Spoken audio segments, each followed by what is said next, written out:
Supreme Court says the Rwanda policy is unlawful. How should the government respond? Well, it's good that the Prime Minister has got the urgency of the question, because it was a pretty comprehensive demolition by the Supreme Court, unfortunately, of the policy.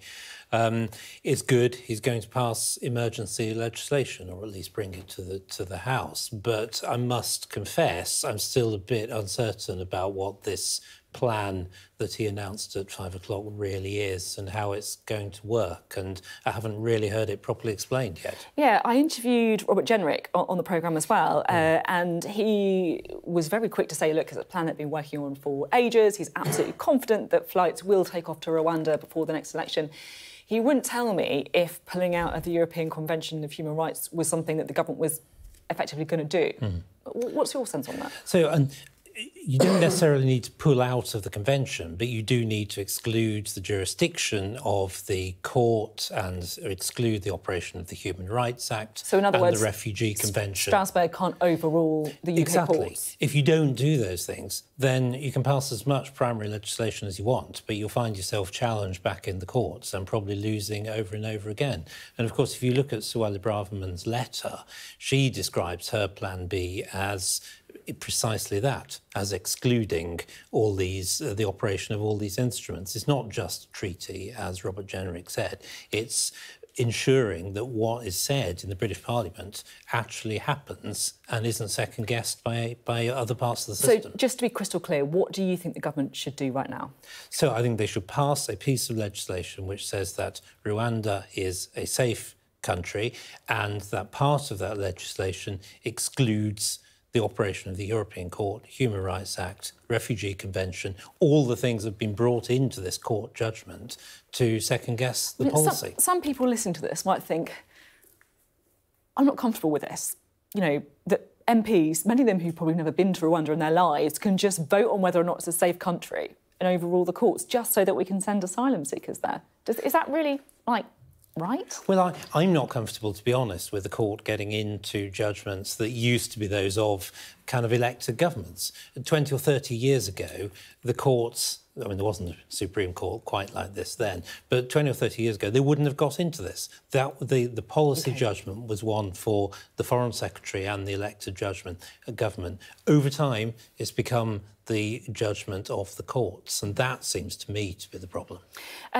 It seems to me that there is also an argument that, look, we spent tens of millions of pounds on this already. We spent hours and hours and hours, days and days, months and months talking about Rwanda. No one's even gone there.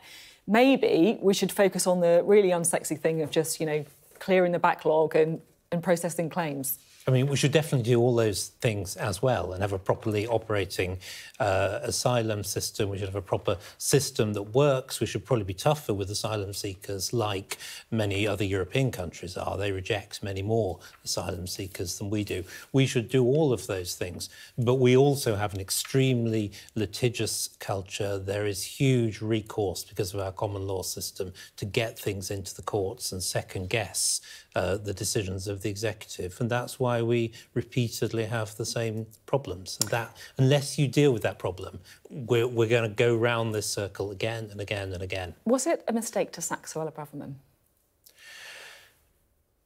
I mean, the composition of the cabinet is up to the Prime Minister, sure. Obviously. I personally think that Suella was doing a good job and saying a lot of things that a lot of people in the country agree with and feel need to be said. And I personally agree with a lot of what she said as well. But in the end, the Prime Minister's got to be comfortable with the cabinet that he's got and feel that he's working together for an agreed policy. What do you make of the return of David Cameron? You're on opposite sides to him on the Brexit referendum, to say the least. Again, I mean, I'm sure he will be a very good Foreign Secretary, obviously. Is that what you think? Do you think that? I'm sure he will be, with all his experience, all his knowledge, all his international contacts. That's good. What I'm interested in is not so much the individuals, but what are the policies?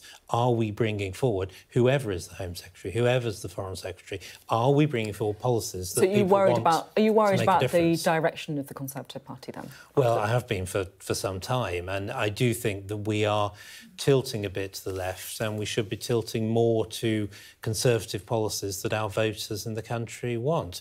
We were 2/3 nearly of the people who voted for us in 2019 say they're not going to vote for us anymore, and we need to get some of those people back. Do you have confidence in the leadership of Rishi Sunak?